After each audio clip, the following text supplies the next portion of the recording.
Your little teeny tiny dance tap picture. Andy Butler's home in Rathdrum once had all the signs of a young child. Oh, life, really. Everything that was missing from it.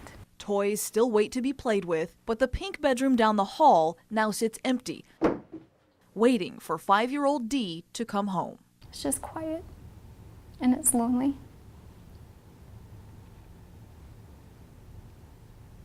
And it doesn't have the life anymore. Andy has loved Dee since she was just 8 months old when the state took the little girl from her biological mother. So all you knew is that she had been taken into state custody and that she needed a home. Did you ever think that it would be a 4.5-year?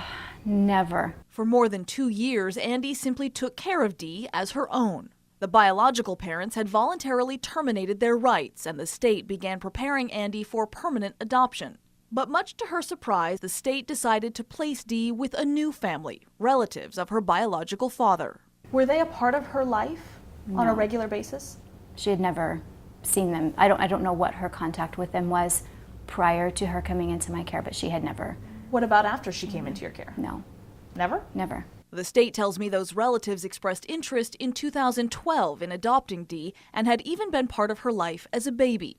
Officials say that and the fact that the family had already adopted Dee's half-brother made them the best candidates for permanent placement. We firmly believe that preserving family and cultural ties and keeping siblings together is a really high priority when you're looking at the long-term health and happiness of a child. Health and Welfare began scheduling visits between Dee and her relatives to help develop a relationship. And has never spent a night away from me her whole life. That continued for months until Friday, March 21st, when Andy dropped Dee off for one of those visits and was then notified by the state she would not be picking her up. I received communication that transition had happened that morning, and she was no longer in my care. So you had no warning? She had no warning.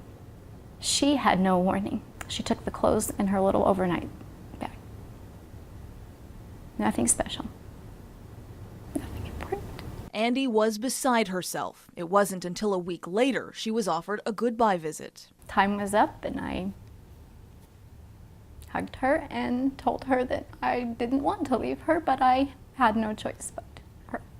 She begged to come home with me. But beyond the trauma of sudden separation, I found at least 3 members of Dee's new adoptive family with criminal records. The father has a lengthy conviction history in Alaska, from theft and forgery to harassment. I also discovered 2 adult sons with public records showing them living at the same home Dee will live in.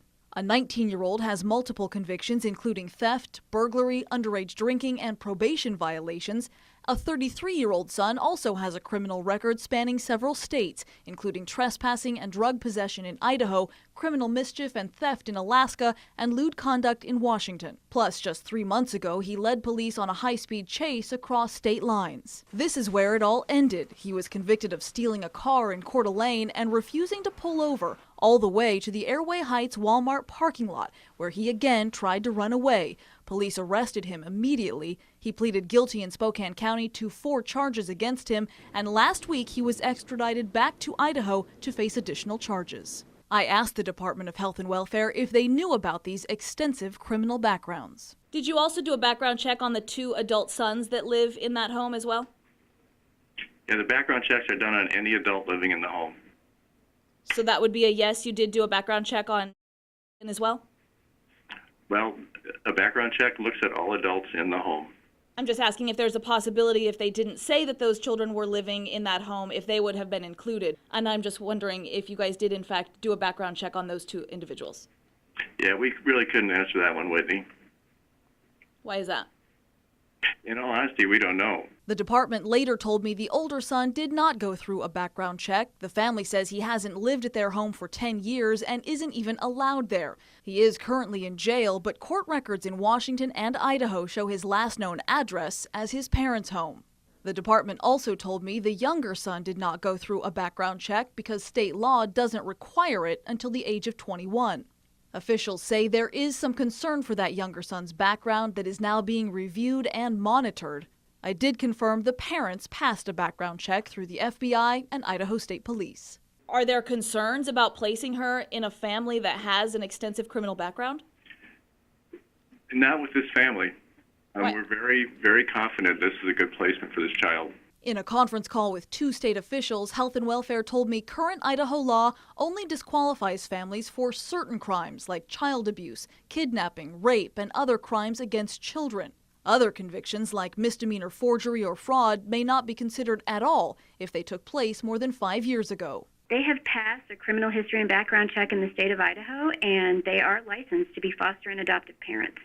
So does the criminal background on some of those other charges, does that not keep them from being an adoptive parent?